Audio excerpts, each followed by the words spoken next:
সেদিন গেছিলাম, আমাদের এখানে একটা অনুষ্ঠান হচ্ছিল, তো সেখানে দেখো আমাদের এখানে ইসকন থেকে মহারাজ এসে অনেক অনুষ্ঠান হয়, সেটা তোমরা একটু দেখে নাও।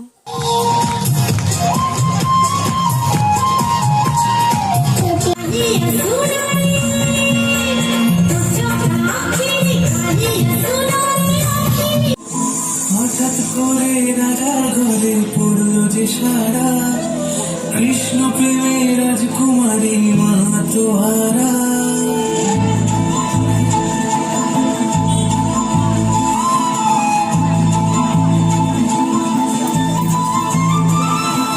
হঠাৎ করে রাজার ঘরে পড়ল যে সারা,